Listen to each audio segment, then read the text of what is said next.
Hello, everybody. My name is Aaron Knoll, and welcome back to another episode of the Movie Battleground. And tonight we are here for another exhibition matchup, celebrating, of course, the things that our competitors wanted to debate about. And this is a very timely one because in the next couple of weeks, months, I'm going to be honest with you, I don't know when I'm going to upload this fucking match, but it feels dumb to hold it all the way until August because in August, we are getting the next Teenage Mutant Ninja Turtles movie, doing the thing that everyone loves, rebooting, which is actually probably earned in this case because I think no one wants to see a third Bay film, including the people in the Bay films. So instead, we're getting a reboot, Teenage Mutant Ninja Turtles, Mutant Mayhem, and it feels correct that the Turtles are back on people's minds ever since they were introduced all the way back in the late 80s, I believe if my timeline is correct. The Turtles have been this kind of mainstay in pop culture where it feels like even if they disappear for a couple of years, they always find their way back in, be it through the comic origins, the toys, the multitude of successful animated shows, as well as the movies. They are a mainstay in our pop culture, and so we will be discussing them tonight. Introducing first the man who presented the idea for the show, returning to the Battleground for the first time in a bit since he chose to step away as a player, although I am glad to have him here for this, because arguably, and I think he'd probably say as well, his best performances have been in the exhibition matches where he can feel a little more passionate about what he's debating about. Jacob Barber is here with us, sir. All right, so talk to me about Turtles. Why is this something you wanted to debate? It's just a franchise that I love. It's a franchise that I've grown up with. I mean, Can I guess? Was it the '90s show or the '90s movie? What did it for you? the movie and the show both. Okay. We had all the VHS tapes when I was growing up. The first movie was like the number one movie in America the day I was born. So like we've grown up together, and it's just I have fun with these movies, even the bad ones. It's just fun. Brings me back to my childhood, and who doesn't like to revisit your childhood every once in a while? Yeah, absolutely. It's the same reason I still have a Tamagotchi. No, so I don't have a Tamagotchi. It died a long time ago. With that said, though, yeah. So that's a great reason to do this. Also joining us for this matchup in this 1v1 exhibition, a man who's already taken an exhibition this year in the Ryan Johnson match, back for some more blood, is Will Cohen. Will, welcome. Why are you here to debate Turtles? What made you want to sign up for this? Because I knew that an exhibition about the Turtles was going to be so chaotic and yet so fun. There's no way in hell I had to miss it. So I didn't care who the competitors were. I didn't care what the questions were. I just wanted to talk about the Turtles. Because like what Jacob said, even though, even with some of the ones that are questionable, if not just absolute shitty, you're still at least having some kind of fun usually. And whether it be the comics, the shows, the video games, the movies, there's so much to pull from. They've always been within the conversation, and I wanted to be part of it. I wanted to be part of this debate no matter what. Absolutely. All right, guys. So, Jacob, Will, are you ready for the mayhem? Hell yes. Yeah. All right, so let's jump into this. The way that exhibitions work is because it's two of them, it is a best of three questions. Because it is an exhibition, we're going to play all three questions tonight anyways, just to let these guys have some fun. So somebody could go 3-0, 2-1, however you guys figure it out amongst yourselves, I guess. That's, technically what this is. So that'll work out the way it does. We do have three fun questions, of course, connected to the Teenage Mutant Ninja Turtles. The thing with these exhibitions is like something like Turtles, I don't think it's technically a strength anymore just because it wasn't picked at all last year when it was. I think I may have taken it off the list. But it's one of the rarely picked ones if it is still on the list, which means I have a lot of questions I can pull from. We could get a little more creative with this, which I think makes it fun. Of course, we're using the exhibition format, so they'll each get 1 minute opening, 1 minute closing. The rest of the 6 minutes in the round will be an open discussion. And I do have three judges backstage in the form of Andrea, Alejandro, and Nicholas. They'll join us on screen to make their deliberation based off what the competitors said. With all that said, though, guys, are we ready to play? Yeah. do this. All right. So I'm going to start by asking you guys a question, not a trivia question. This is not that type of show. But what are your guys' thoughts so far off of the trailers and marketing for this upcoming film? What do you guys are thinking in general as Turtles fans? Jacob, you go first. I'm always excited for anything Turtles on the big screen. And the voice cast that they have, it has got me intrigued. I think that first Holy trailer, shit. just kind of introducing the Turtles and the look of the movie, I'm intrigued. I mean, I'm holding out judgment until like I see more, but Right. I'm excited. It's Turtles. It's Seth Rogen. That's enough for me. That is a voice cast you bring together when you either have so many friends or you got dirt on everybody. Like you're like, this is the thing that we're doing. Will, what are your thoughts so far? All right, 5 words. It's still in my leg. That trailer I have watched so many fucking times, whether it be in theaters or just me popping into YouTube because I need a quick laugh, always just has me dying no matter how many times I've seen that. Just this is the first time that we've actually really got to explore them legitimately being teenagers. Yeah. And I'm so excited. You mean the guy from Blue Mountain State wasn't a believable teenager? I mean, neither was Johnny Knoxville for that matter. But 40-year-old Johnny Knoxville didn't work. But it's almost like Seth Rogen understood what fans wanted and still gave them something different and yet something that they're going to want. It's just this brilliant amalgamation of everything. I'm just very, very happy. I'm very, very excited to see this. I will probably, I'll probably only see it once in theaters, but I will once it goes to streaming, I will probably stream the shit out of it all the time. Fair enough. Yeah, absolutely. This Turtles film has a lot of hype behind it. The trailer, I think, put over a lot of people, aside from, again, the endless impressive cast and just the weird, I mean, we talked about it on our casual discussion show, like the depths of characters that they are pulling into this movie is just absolutely incredible. And some of these cast people they have cast in these roles. But in addition to that, you're right. Like casting actual teenagers as turtles, I think is a great strike. Like it is something different than we've seen before. And I think that there's a great team behind this, and of course, the creative team behind this, this is being done similar to the way that Sony sort of done their Spider-Verse films, not just in that the animation does look sort of similar. It's clearly taking inspiration from that style. Puss in Boots also similar animation style. It's sort of taking inspiration from those types of films. But in that, Spider-Verse has a creative team. It's not just like a director. It's a directors and Lord Miller's the producers and the people who helped write the screenplay. And they're all sort of working together on this. And it is, of course, Seth Rogen and Evan Goldberg producing, but they've also brought in Jeff Rowe, who co-directed The Mitchells versus the Machines. He's also a former director on Gravity Falls.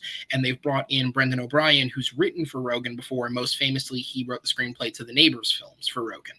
So they're bringing together a team that have experience in this, that are working together and clearly are Turtles fans, which I think is what people wanted, especially after the very disjointed feeling that the Bay films had. I think, and obviously some people really enjoyed those films, especially, the first and the second one. They're very different, but I think people enjoyed them depending on what your taste was. But definitely, I think people are looking forward to this more than they were a third one of those. I think we can safely say, right? And so with that, we'll bring to the first question, which is, if it wasn't Seth Rogen and company making this reboot, which modern filmmaker would have been your choice to lead a reboot of the franchise? Now, because they're both prominent in live action and animation, I have told them that they can go with live action or animation. It's totally their choice to pick an avenue they want to go down. But if it wasn't Rogen producing and having Jeff Rowe direct, who do you want in charge of this? With that said, though, I am going to go ahead and bring in the timer. Jacob, you are going to go first on this question as I give you your timer, and it will start ticking for you once you begin speaking. Best of luck, guys.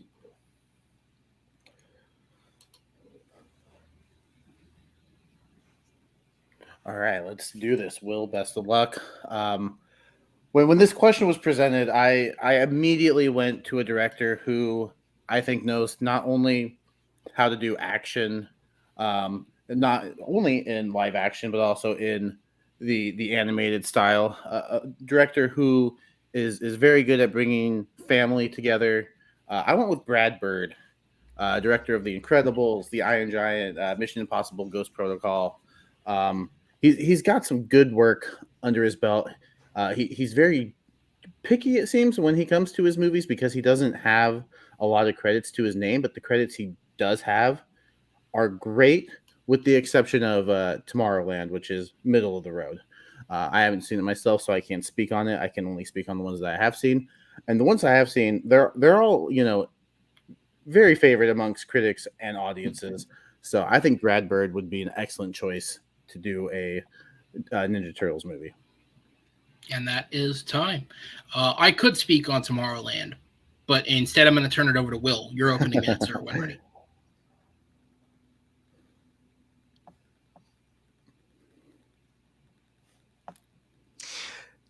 So when I think of a Turtles film and what works and what doesn't, I wanted to bring in a director who can do two things, who can play up absurdity really, really well, and get gritty when absolutely neat, when the material actually requires it, kind of like the source material.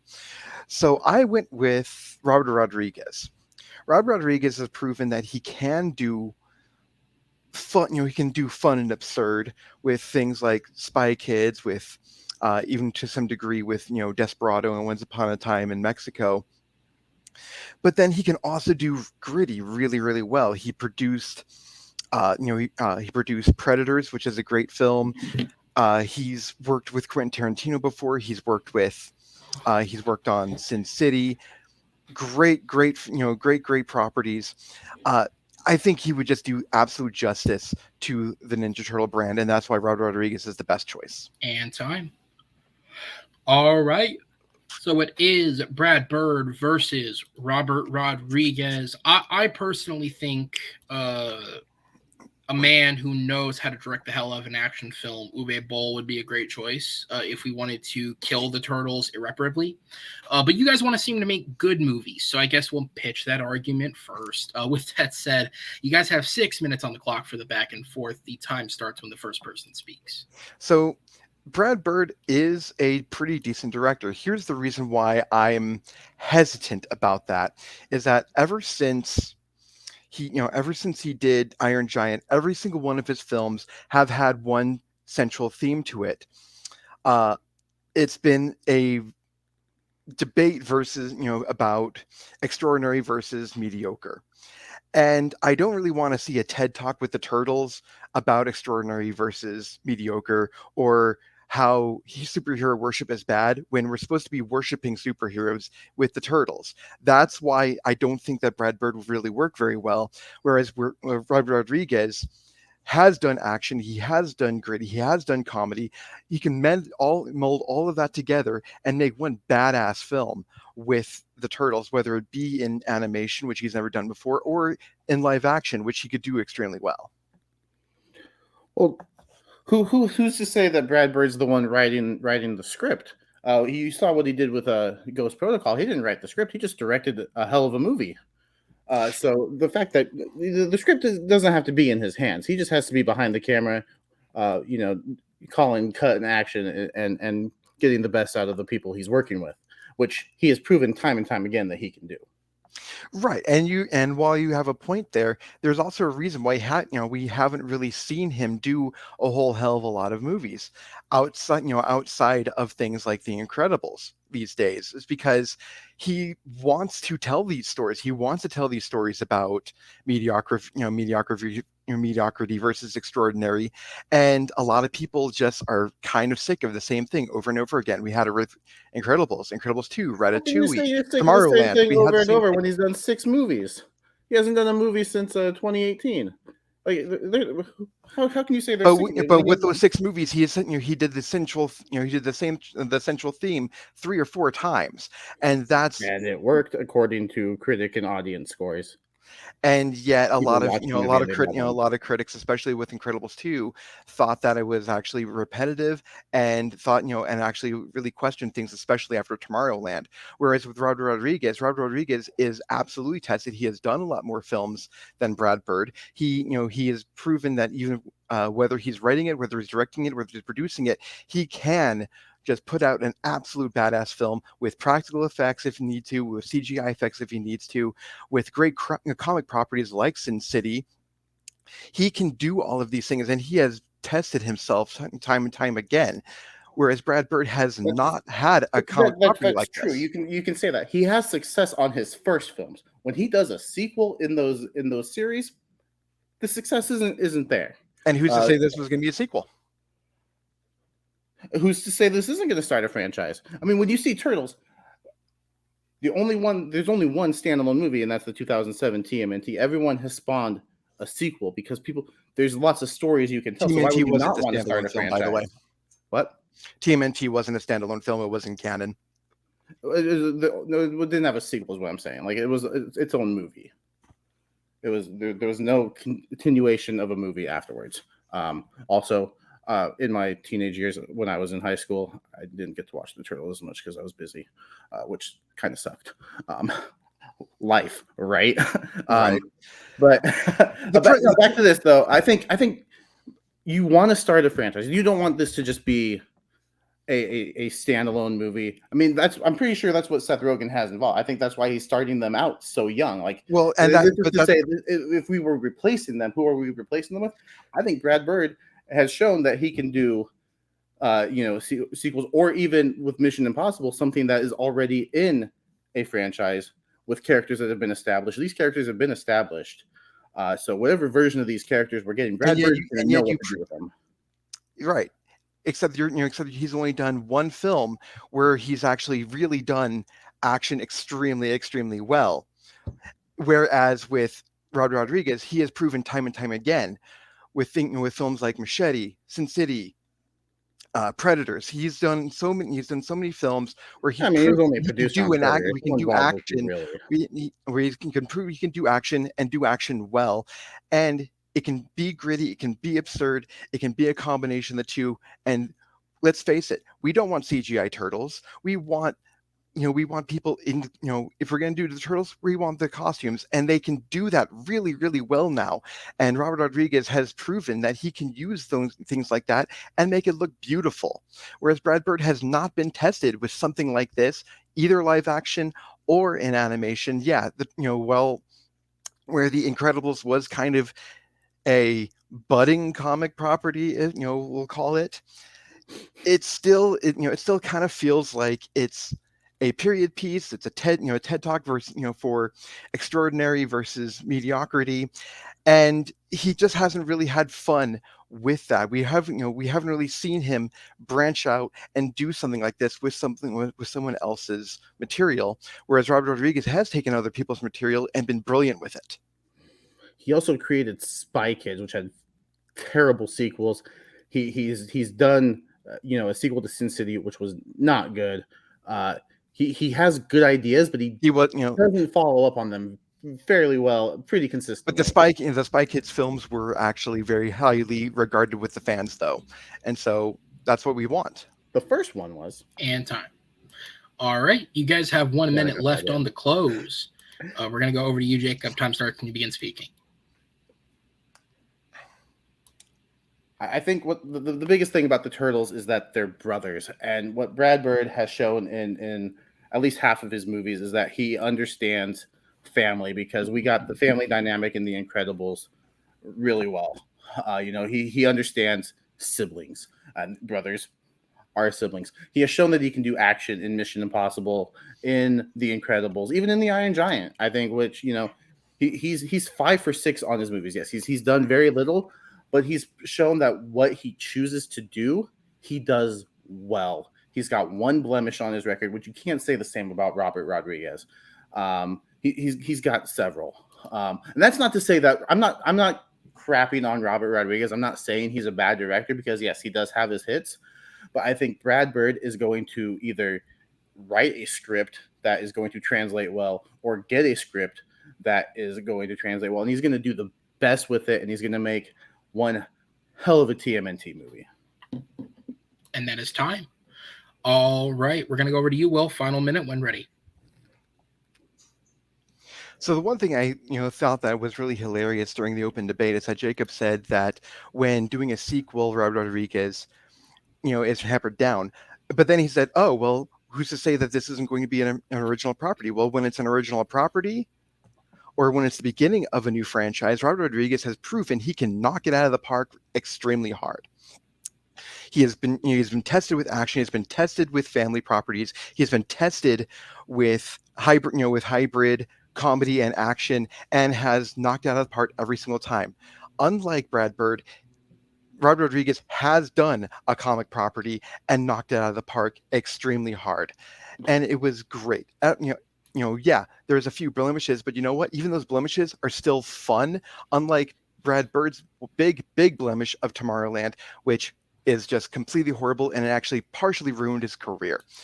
Robert Rodriguez has been tested and is still a legendary director to this very day, and that's why he would be an excellent choice And to direct TMNT.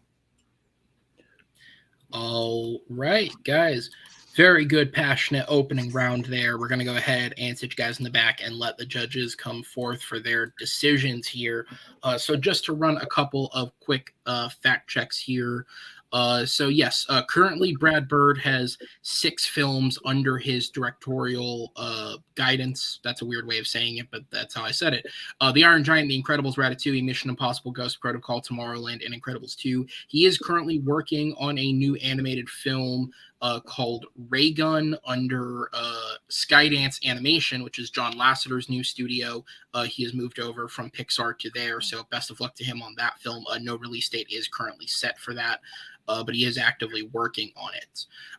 In terms of his screenplays, the only film that he did not write that he did direct is Mission Impossible Ghost Protocol. That was correct. When talking about Brad Bird's filmography, he only does have one negatively received film, that is Tomorrowland, which pulled a 50% approval rating from both critics and audiences. It is his only labeled rotten film, although it is worth noting that all of his other films fall in the 90% approval rating for critics at the very least.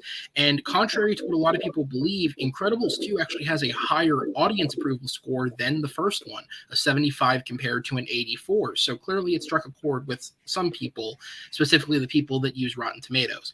TMNT is considered in canon to the previous 3 films from the 90s, so technically it is a 4th film in that franchise, although the legitimacy of that can be called into question because it doesn't directly reference the events of any of the others. It's more so it just can be a sequel to them because it doesn't reference them.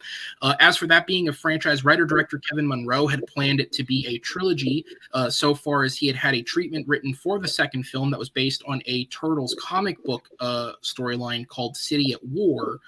He had also wanted Michael Clark Duncan to voice the villain in the third film. However, that movie never got made because Astro Boy, which was made by the same studio, was an utter box office failure that nearly that led to their bankruptcy, and Kevin Munro then left the studio. Apparently, Michael Bay's company, Platinum Dunes, who picked up the rights after this, had been interested in making a live-action animation hybrid sequel, bringing back the voice actors to reprise their role in a sequel, with Sarah Michelle Gellar and Chris Evans playing the roles now in live action instead of animation. However, they ended up just rebooting it into the 2014 film instead. And then finally, talking about Robert Rodriguez's success with franchises, it is palpable, at the very least using Rotten Tomatoes, that when he joins a franchise, the reception scores do get worse as they go along. And he does technically have quite a few franchises. He has the El Mariachi trilogy in El Mariachi, Desperado, and Once Upon a Time in Mexico, which are all positively reviewed, but the reception does get worse as it goes along. He did not direct the sequels to From Dusk Till Dawn, but he did produce them, and they are not very good. The Spy Kid films have, the first 2 are well reviewed. The second is worse than the first. The third and fourth are not well reviewed. Sin City, the first one well reviewed, second one not. Machete, the first one well reviewed, the second one not. Alita has yet to get a sequel, although apparently as of the last couple of weeks, they are making a push to finally make a sequel to that film. Weirdly enough, though, the pseudo-sequel to Shark Boy and Lava Girl, We Can Be Heroes, the only time he apparently made a sequel that was better than the first one. Although that's not hard when you're comparing yourself to Shark Boy and Lava Girl. With that said, Andrea, I'm going to go to you first. Based off the arguments, who gets your vote? Okay, since we're basing it off of the arguments and not what Aaron just said, my vote still goes to Will. I think he was able to, even though he was even though what Aaron said was mostly was correct, I still think that Will was able to give a lot more reasons um, why Robert Rodriguez would be a better fit for a new franchise as with him as the head. So I'm going with Will on this round. All right, Alejandro, down to you. Yeah, man, this one was tough. Both of these directors are really, really good choices. So for me, it was more about how the other opponent knocked down the other director because I think both of these would work beautifully. And a lot of the stuff was really similar, like the animation and live action success of both directors has been well documented. But honestly, I think Jacob actually got this one for me because in the open debate, Will immediately jumped on him, but everything he said, Jake had a counter for. It's too heavy-handed with the themes. He doesn't have to write the movie. He does the same movie every time. It works every time. And you do want to start a franchise. He does do good sequels. And Will kind of dropped the ball, I think, when he said Brad Bird hasn't been well versed in comic book movies, being that two of Brad Bird's movies are highly regarded comic book movies. So, and also bringing up the family dynamic that he brings to each film, I thought that was great. So yeah, Jake gets my point. All right, which means, Nicholas, we'll go over to you. I always like to say welcome when it's somebody's first time here judging. So you are going to get to go on the first round. Who gets your vote, and what was the main point that sold it? Yeah, this was tough. You kind of they went back and forth and made some really good points here and there. I think I ultimately decided to go with Will on this one. I think that Jacob's main point was just solidly that Brad Bird is just a good director. And whereas Will was bringing up all these kinds of points of working with action and working in franchises and being more well versed into making this type of film. So I think that his argument was ultimately better. All right. Well, judges, thank you guys so much. We'll go ahead and sit you in the back as we will bring in the competitors. And we're going to go ahead and jump into. Go through. Oh, do you want to resend it? Sorry, I that wasn't. We were live when I said that. Shoot. No. That's why, Jacob. That's why you use Cash App. Duh. Everyone knows this. That's my mistake again. Yeah. But seriously, Jake, this is already fucking awesome. I love this. Yeah. According to the world's most educated person on the subject, Venmo is only for drug dealers. Thanks, John Mulaney. With that said, we're going to go into the second question. Now, normally in these exhibitions, I try to keep things positive. I try not to ask negative leaning questions. However, asking something like, what is the best Turtles film, will result in two people just wanting to argue over why the original is the best. Because I think I'm going to go with 97% of people think that the first one is the best. I think there's 2% of people who are big animation fans who I think really do enjoy that TMNT film, which is a very solid entry. And then there's that like one schmuck who lost their brain cell in one of the Transformers sequels, and they enjoyed the Bay films the best. But with that said, okay, maybe they found a brain cell doing that, but True. That's what Bay did when they were making the movies. Okay. So with that said, instead we're going to ask the question, what is the worst entry so far in the Turtles franchise? Because, dude, from Vanilla Ice to time travel to Tyler Perry to Megan Fox and Will Arnett, like what the fuck were they doing in that movie? So many weird things have happened in this franchise that I think there's a lot of angles you could take. Hell, they even have a Netflix movie that nobody probably knows about. But there is one. It came out like last year. I think it's connected to a TV show. With that said, what is the worst entry in the franchise? Will, you are going to be starting this one, so I'll go ahead and give you the timer. It'll start when you begin speaking.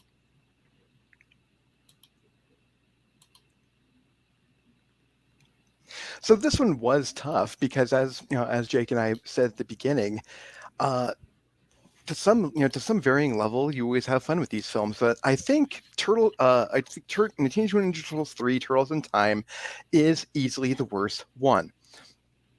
They were piggybacking off of name recognition from the much more popular video game.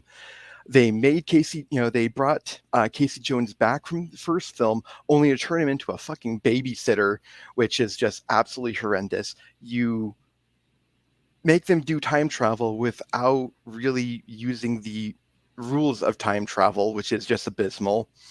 The acting is so much worse than any other entry in the franchise, and on top of everything, you have white savior tropes, which is no, fuck this movie. There's parts that are funny, but fuck this movie. End time. All right. I'm glad that Will has identified the cultural race of the turtles. And we've been debating that for years. With that said, no. Jacob, over to you, sir. You get 1 minute when ready. Oh man. So I went with I also went with the sequel, but a much more recent sequel. I went with Out of the Shadows. I think this movie is just abysmal. Anytime Tyler Perry is the best part of your movie, you do not have a good movie. The turtles, they don't sound like teenagers. You got Raphael doing like some sort of Batman voice or whatever. The comedy does not work. The best acting in this movie is done by DeAndre Jordan when he's yelling about pizza on his shoe at a New York Knicks game. I believe it's the Knicks. I don't remember. I stopped thinking about this movie after I watched it. But it's 2 hours. It's too long. It's not funny. Will Arnett should not be leading a Ninja Turtles movie. Megan Fox is not a good April O'Neil. There's just no redeeming qualities about this movie, in my opinion. And why? And boys, I think we can answer the question why. I think we can answer the question of why with money. Not that it worked for either of these films, but money. Because money buys cocaine. God. Cocaine is the Platinum Dunes. Come on, guys. It's right there. Oh, wow. Okay, you're probably not that far off. All right, guys. We got 6 minutes to debate some shit here. It is Teenage Mutant Ninja Turtles 3, Turtles in Time versus Teenage Mutant Ninja Turtles Out of the Shadows. And I would say that those are two horrible subtitles, but the grammatically incorrect Dark of the Moon exists. So let's talk about these films. Seriously, can we hold up? Why the fuck is it just Dark of the Moon when they're clearly referencing Dark Side of the Moon? Can anybody... Will, you have a blazer. Jacob, you're technically in education. I mean, those kids aren't spelling out... Those kids probably don't know what Dark Side of the Moon is, but they don't. What was the reasoning there? Because Grammarly wasn't on cocaine. But Ken Jeong was 6 minutes on the clock to talk about these Turtles films. Okay, so you want some redeeming qualities of Out of the Shadows. Here they are. Stephen Amell, so much better of a Casey Jones than Elias Koteas was, especially in the third film. You had Bebop and Rocksteady, two characters that we've been waiting to see on screen, and they were played wonderfully by Gary Anthony Williams and Seamus. That's who I want. Gary Anthony Williams, who, by the way, if you watch Whose Line Is It Anyway, he went through a great body transformation. That's just a side note. Shout out to him. No, I don't want those two as Bebop and Rocksteady. I mean, they didn't. But after they make the transformation, you don't see their bodies. You just hear their voices, and those were great voices for that. They were hilarious on screen, but just like Bebop and Rocksteady were hilarious in the animated show, and so that warmed my heart a lot. Whereas with Turtles in Time, they took the two films for my franchise, for my childhood, and just 2 years after, like. Even as a kid, even as a 12-year-old kid going out of the theater, I said to myself, wow, that was a giant piece of shit. And then I got my mouth washed out with soap because I said shit. But still, when a 12-year-old still can recognize how horrible that film was, that's saying something. Whereas at least with this movie is enough hilarity to go for it. This movie is a lot of fun because you have the Turtles actually somewhat sounding like teenagers. It is in the name, teenage. They sound like old men in my movie, and they just look horrible. The look of the still Turtles sound like old men in. Well, I mean, they've also aged 3 years. They sound George more like Feldman was in his teenagers. 40s when he did it. Come on, man. But they sound better and they look better in Turtles in Time, and it's a fun concept. Time travel is always fun. Who Bad, cares bad if they're CGI breaking the aside. rules of time travel? It's a movie. Suspend your disbelief and just have fun. And yet I tried to have fun, and yet the writers just didn't know how to make a fun movie. You had like usually when the turtles are when puppets are interacting with kids, it's fun, and this was just dour and boring. You mean to You tell could me it didn't warm your heart when Raphael was talking to Yoshi about controlling his temper and realizing that Raphael has grown as a turtle to being this big no brother type for that Yoshi? that didn't feel heartwarming. That just felt like hypocrisy at best. It was kind of Growth abysmal. as people can grow. Turtles can grow. Apparently, they can grow to be some oversized, steroided-looking monsters with Bad the C bandanas over there. Like, Yeah, if that's your only teardown of Out of the Shadows, that the bad CGI, then this is gonna be a long night for you, my friend, because at least Will Arnett can act. At least Megan Fox kind of can act. Paige Turco forgot how to act for Turtles in Time. Elias Koteas, one of the better actors that they brought in from the original from the franchise itself. They turned him from this badass character just ready to whoop some ass, and they made him a fucking babysitter just so they could show because his it was ancestor his later on. His honor ancestor is to spend obnoxious some twat. time with Splinter and watch these guys that came back from or came forward from feudal China, and he had a lot of fun But with he's them. not, but he That's some of the best interactions when they're at the bar and they're having fun, and Casey Jones is helping out Splinter because he realizes that Splinter's a good guy. He deserves the help. Splinter's getting kind of old. great, but we don't go there to we don't go to a Turtles film to watch other people have fun.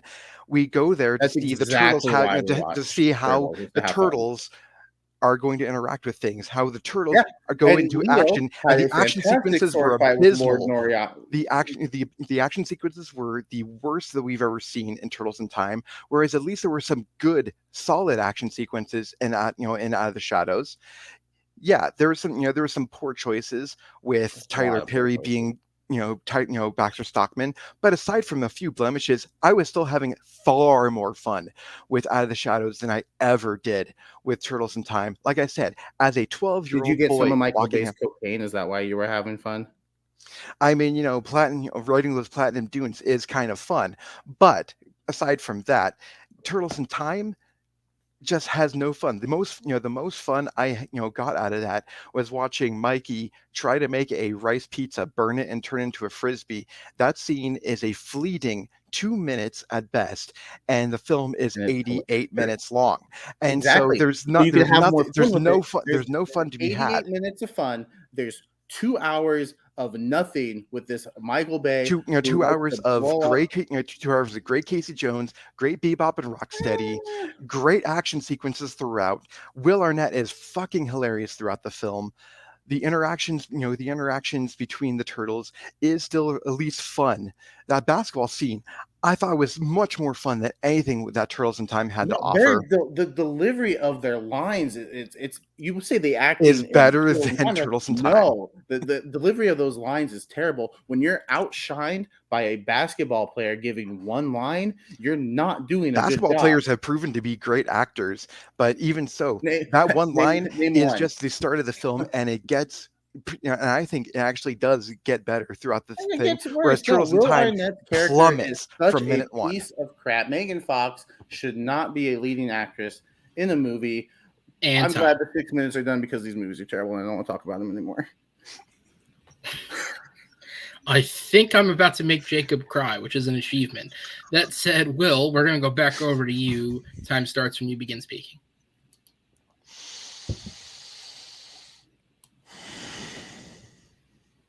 Me too, buddy. Me too.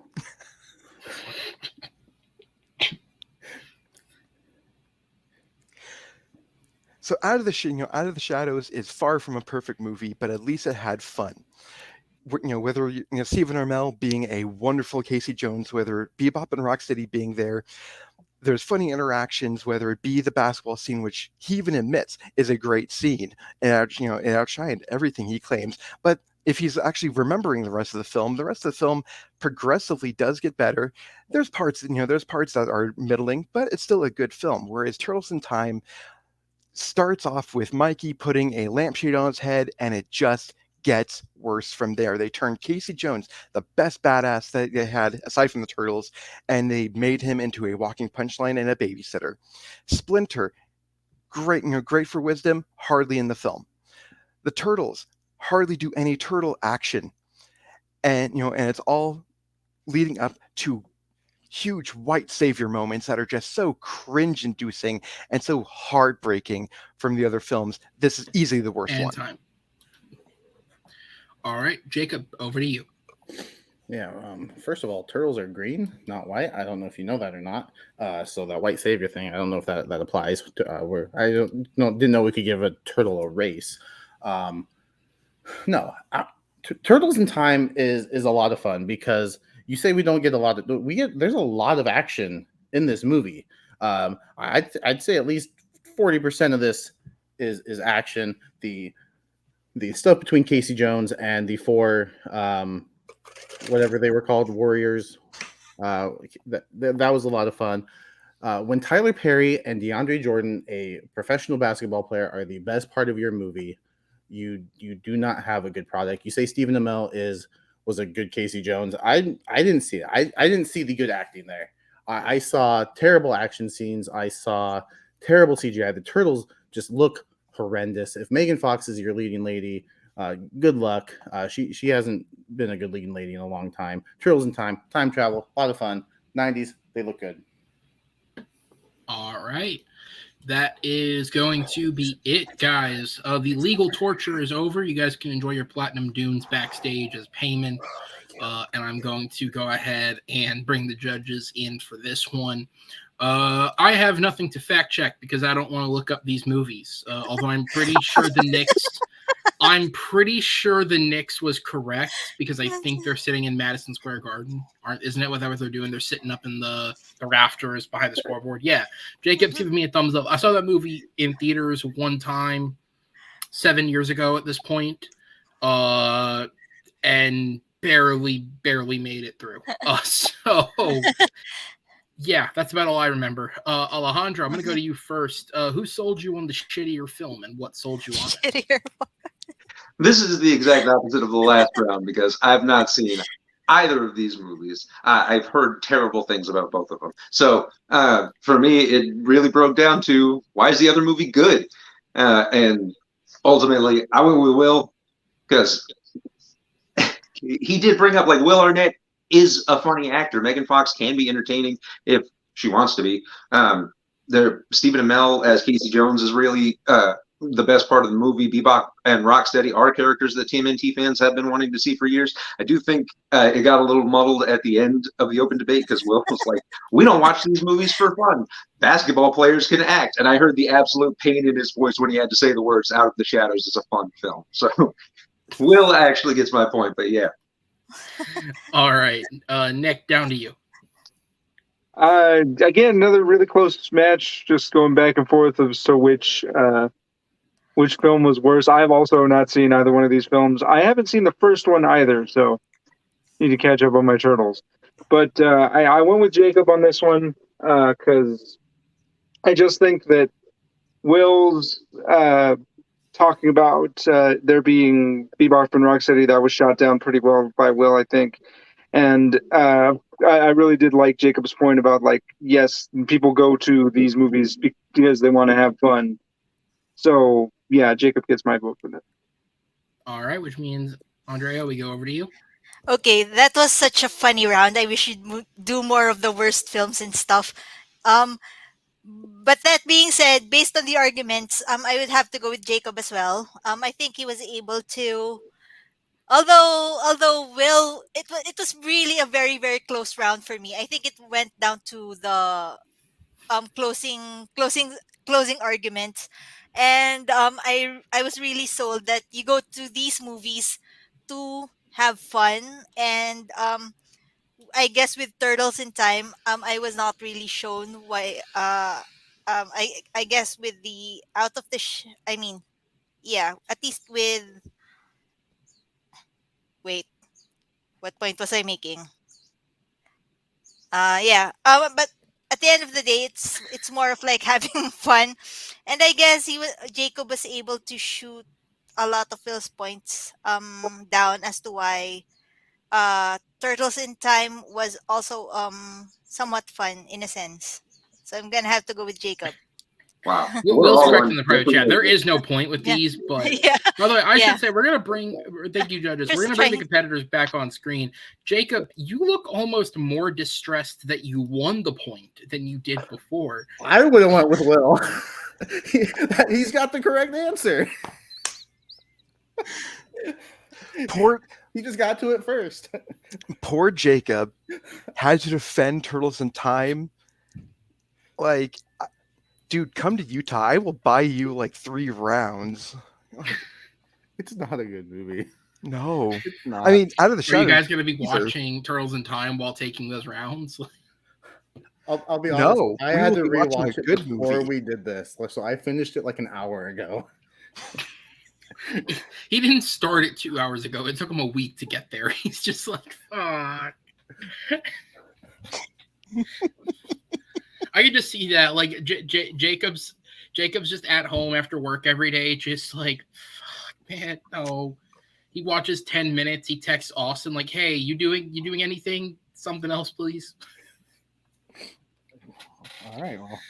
Well, No, these movies suck. They're not very good.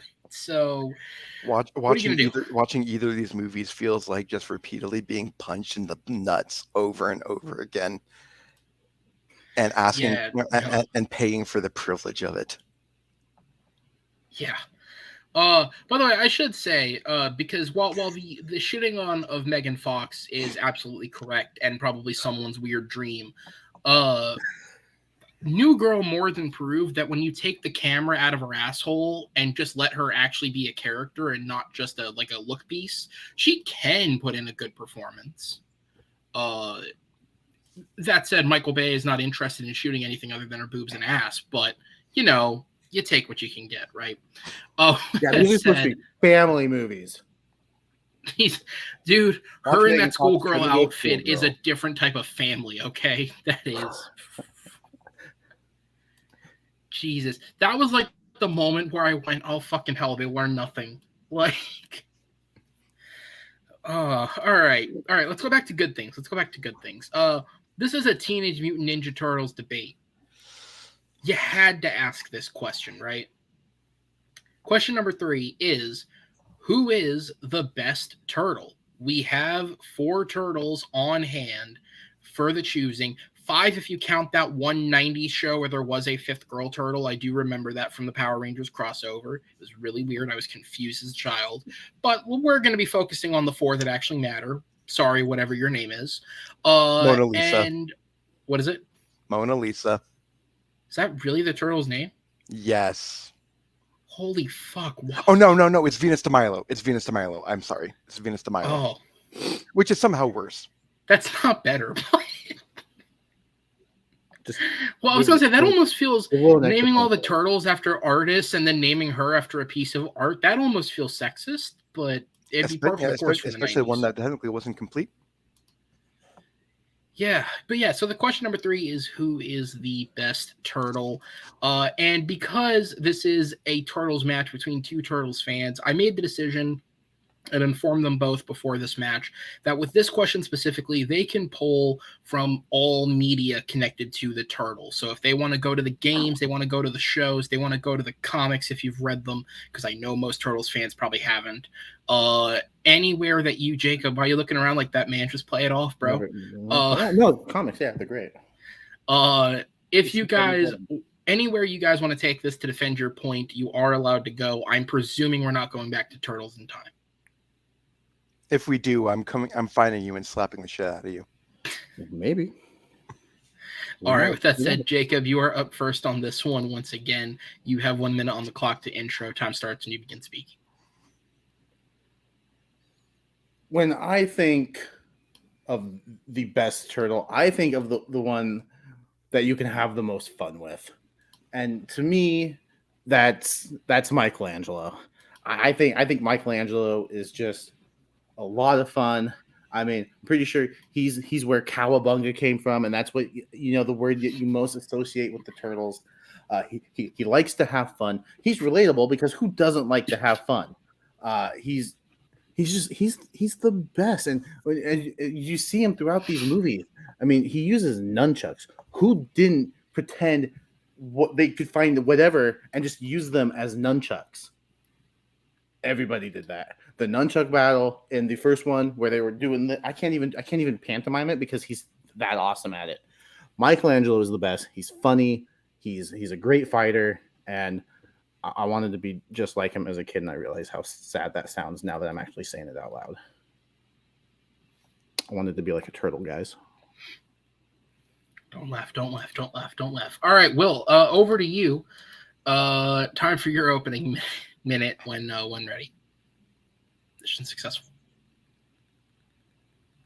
You know what absolutely every kid ever did when wrapping paper was done? They took that fucking roll and they pretended it was a bow staff because Donatello is the best Ninja Turtle.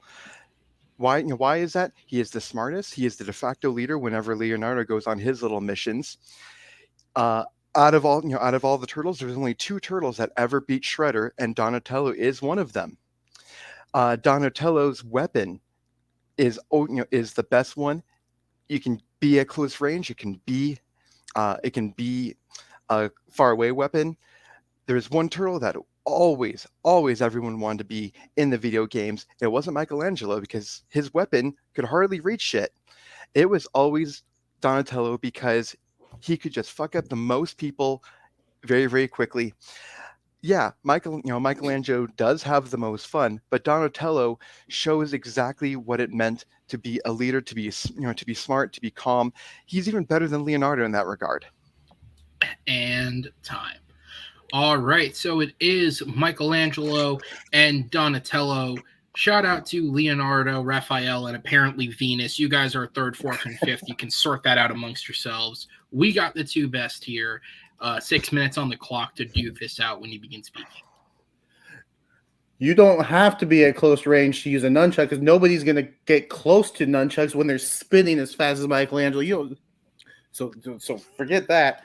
And when people want to be Michelangelo, because who didn't like spamming that A button or whatever the button was on the arcade machine and just spinning the nunchucks? Everybody did that. That's how most everyone loved watching Donatello spring on his bow staff, knocking people around, spinning around on it, just fucking people up from long range and close range.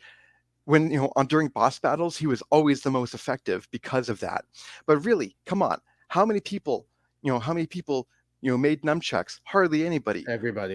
But everyone who, especially around Christmas time or birthdays, we were just waiting for that moment when that wrapping paper is done. We took that thing and we just banged all around, pretended it was a bow staff, and it was awesome. Donatello, Donatello is half in the middle. And you create nunchucks on both sides. You gotta squeeze it really hard though, because as a kid you're not that strong. But you squeeze it hard enough, you can make it floppy. You can shake them around. It's definitely not the same though. It's definitely. And I was challenged to use Turtles in Time. I'm gonna do it.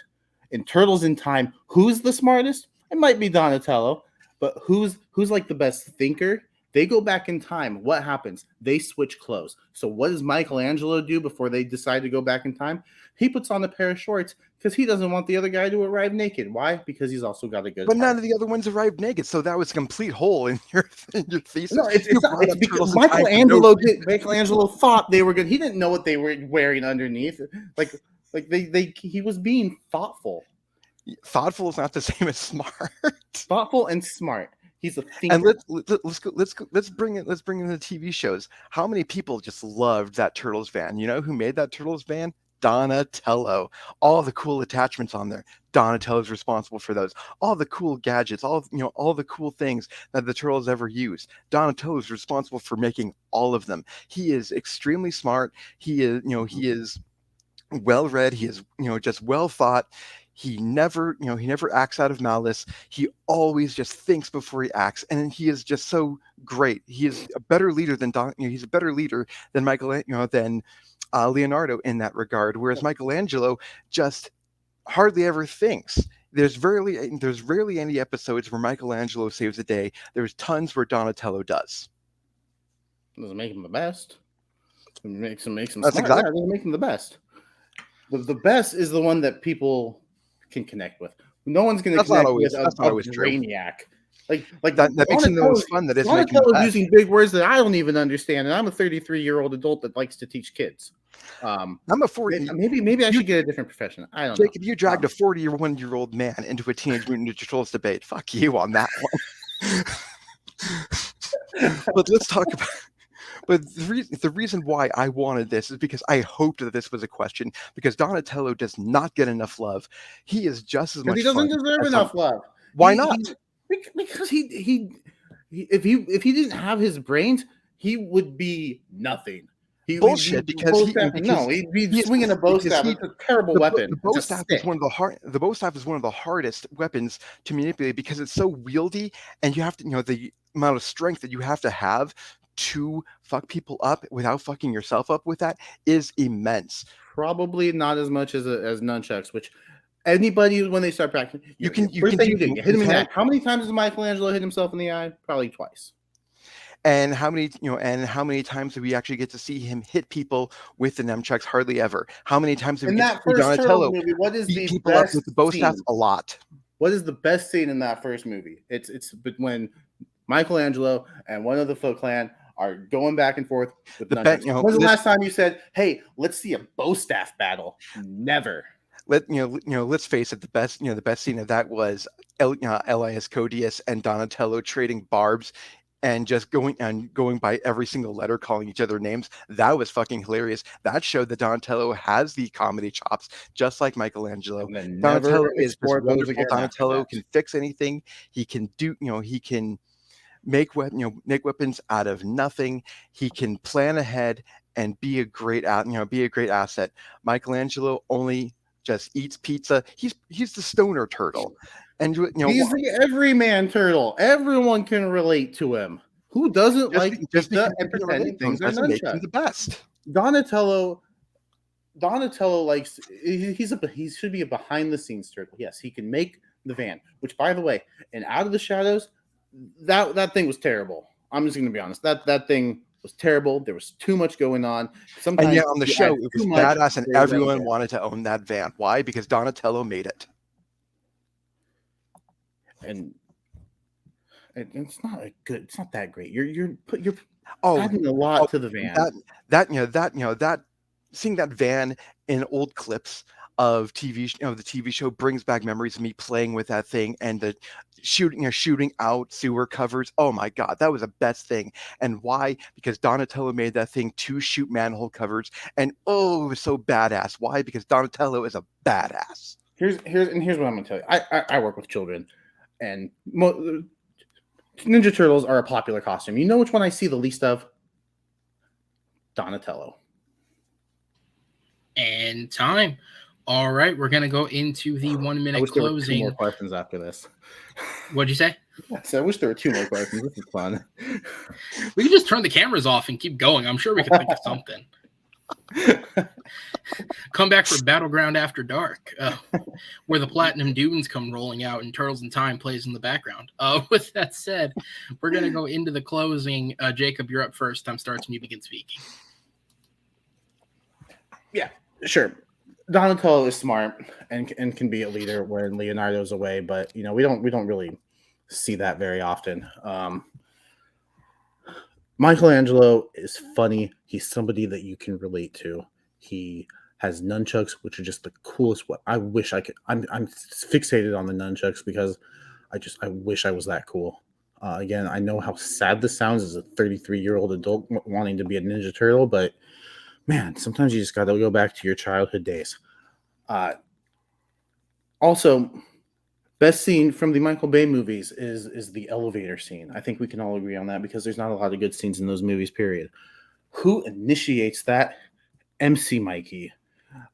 MC Mikey banging the nunchucks together, starting the beatbox session, providing just a little bit of humor before going into battle once again, because Mikey is also a thinker. He's thoughtful. He can be smart. He just chooses to hide it because he doesn't want to give away his full potential. End time. All right, Will, back over to you. Final minute on the clock.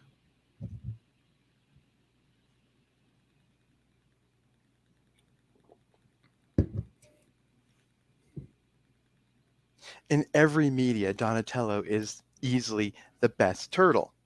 In the video games, the most fun I ever had was watching Donatello pick up a dude with his bow staff and just whip him back and forth, back and forth. None of the other characters could do that, but Donatello definitely could, and it was so much fun watching him do that. Bring back all the memories of all the weird gadgets that all the turtles had with the action figures. All those gadgets were made by Donatello because he's a badass. He is a great thinker. He is like some of his lines, even from the Bay films, all his just spitfire calculations. That was all brilliant to listen to, in arguably some pretty piece of shit films. But his dialogue was some of the best in there. On the shows, he was very whip smart and brilliant. In the comics, he is the only other turtle than Leonardo to take out the Shredder, whereas Raphael became the Shredder and Michelangelo just ate pizza. And time. It would be fitting that the final word of this debate is pizza. Boys, you've done the Turtle fans proud. I'm going to go ahead and sit you in the back. What the fuck was this?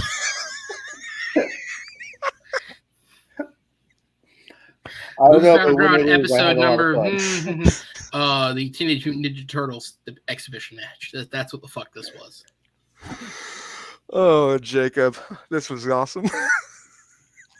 All right, I'm gonna put you guys in the back. Everybody wins tonight, but there is actually a winner. So let's go ahead and bring these guys in. Yes. Nick, I'll go to you first. Sorry.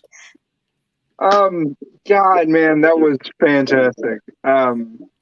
I can't believe that in our last question, not only did both of these guys name their ages, but they also were arguing like 2 5-year-olds on the playground of which is better, a bow staff or nunchucks. I think that's fantastic. I ultimately, it was very close. It was very, very close. I ultimately decided to go with Jacob on this one. I just think that he made a lot of really solid points. He didn't start out great with his arguments, but I think he really kind of won over with examples of how Michelangelo's the everyman turtle, and I just think it trumped over a lot of Will's points about Donatello just building everything. So I went with Jacob on this one. Fair enough. Andrea, I'll go down to you. Okay. Yeah, what a fitting debate this was, ending with the word pizza. I was also looking for Cowabunga at some point, but for this round, my vote goes to Will. I think he was able to cover Donatello's what makes Donatello the best in multiple mediums, not limited to movies or games or television. So my vote goes to him. All right. And then, Alejandro, this all comes down to you, sir. Who gets your vote? Damn it all. I was really hoping you guys were going to agree again so I didn't have to vote. Because, yeah, this was really, really close. Like, points made are even. Like, because Jacob did, like, go with the quote-unquote obvious favorite and did a really good job at building them up. Because I think people, when they have that obvious answer, they feel like there's no need to actually debate. But he brought up, like, Cowabunga's a huge thing. He's relatable because I think we all eventually feel like the idiot in the group or the less intelligent of the group at times. He is the stoner turtle, which I actually put as a positive. But Will bringing up Donatello as more of an underrated argument, and I think Jacob actually hung his hat on the fact that nobody really does know who he is, but popularity doesn't dictate value, and I think Will did a great job building up Donatello as like the token Blue Ranger, second in command. He's very calm, very collected. And yeah, that's how I was judging this. I was like, which one of the Rangers is these? And by the way, Michelangelo is the good for morale Green Ranger. But yeah, Will gets my point. Fair enough. All right, judges, thank you guys so much. As I'm going to go ahead and put you in the back and I think I took him out and then just brought him back in again. I don't know what I'm doing. Anyways, your winner, because I don't want to edit this, is Will Cohen taking the exhibition victory. Although I'm going to bring both of you guys in here because this was a round of applause on both ends. That was exactly what we wanted it to be. Boys, how do we feel? Jacob, Aaron, I will talk to you in a minute. Jacob, That's Jesus fine. Christ. Like, I know you said that you wanted to debate me again because of this secret rivalry I didn't even realize we had. But holy shit, did you bring all of your A+? You brought your S game tonight, my guy. Holy shit. Come back to Battlegrounds as a competitor, man. You are going to do well.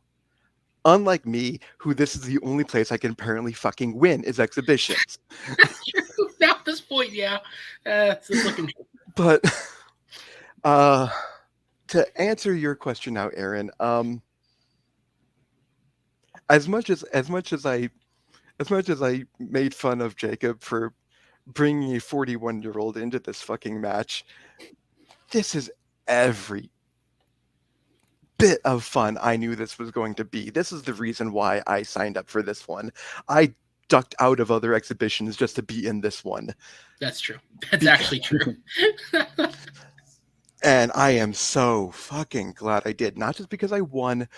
I don't like by the time that before the judges even came in, I didn't give a fuck what the judges were going to say. This was fun from moment. The judges were a formality tonight. That's what that was. Yeah. I mean, I am elated and surprised that I won. I'm not gonna lie, because obviously I haven't been winning a whole fuckload. But I mean, technically, if we go in record order and not upload order, you did win 2 in a row with the exhibition. So there you go. Hey, unofficial win streak started. But at the same time, just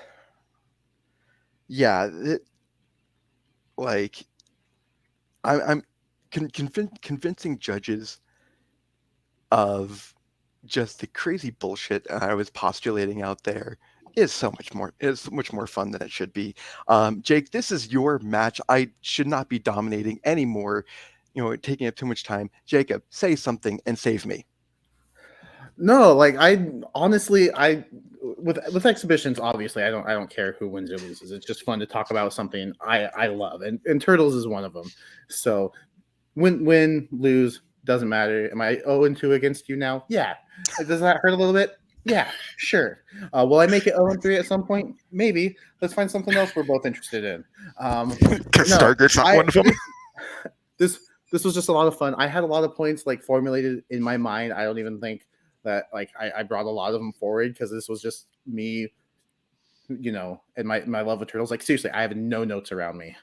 I just love the Turtles and I wanted to talk about them. And I, like I said, I had points that I didn't even make because I wanted to bring up, like, there's a reason Michelangelo was the last turtle left alive in the last Ronin, and I didn't even say it because I was just having so much fun with nunchucks. So I don't know if that would have swayed them. I guess we could talk about that off air, but no, this was fun. Like, every point going 2-1, like that just shows how close this was and how fun this was. With a forward by Robert Rodriguez, by the way. See, if that's the movie you pitched, I would have been completely like, all right, I lost. I was this close. I was like, shoot, if he goes there, I'm done. Was Frank Miller involved in that at all? Was there like a trade-off that no? Okay. But Kevin Eastman and Peter Laird were involved. But no, like these are the types of debates that I enjoy doing. Yeah, the regular battlegrounds are also fun, but when it's something that like I'm passionate about and I love, it amps it up even more. And so I had a lot of fun. Thank you, Aaron, for putting this together. Thank you, Will, for accepting the challenge. This was a lot of fun. I enjoyed this so much. So what I took from that beautiful speech is this is your coming out of retirement. I'm going for the title challenge, right? Right. No. I mean, I'm like 0-2 2 or something like that in regular debates. It's going to That's take not a that while, bad. but There's worse. like I said, this was 2-1 in our previous match. I'm pretty sure every point was also 2-1. Like I'm right there, and I think if I just tweak it a little bit, like I could. But more than anything, I just like to have fun with these. So whether I win or lose, I don't care that much. Going down 0-2 to someone though, like it hurts my pride a little bit. But as long as I'm having fun, I don't care that much. And I had a lot of fun tonight. Listen, dude, as somebody who's had 50% of his losses come to Henry, I understand exactly how you're feeling right now. Trust me. Except mine rubs mine in a little more. Oh, with that said, guys, this was excellent. Thank you both for being here. Will, of course, we know that we'll have you back in the near future. Jacob, of course, as I've said to you before, the door is always open for regular competition, but be it an exhibition or a regular match, when we have you back, we'll be happy to have you. Till next time, guys, I'm going to sit you in the back. Take care. As we will close this match out. There's not much more to say. That was a fucking blast. I want to say thank you to the judges, Andrea, Alejandro, and Nick. Thank you to the competitors, Will and Jacob, for putting on a show. Thank you to everybody watching at home. Please be sure to rate the video, comment, subscribe, interact, and stick around for more Movie Battleground matches, be it the real ones or the exhibitions, because when they're at their best, they can be just as entertaining as any last question title match. More people were laughing tonight than in those matches. So at the very least, with that said, till next time, take care, everybody.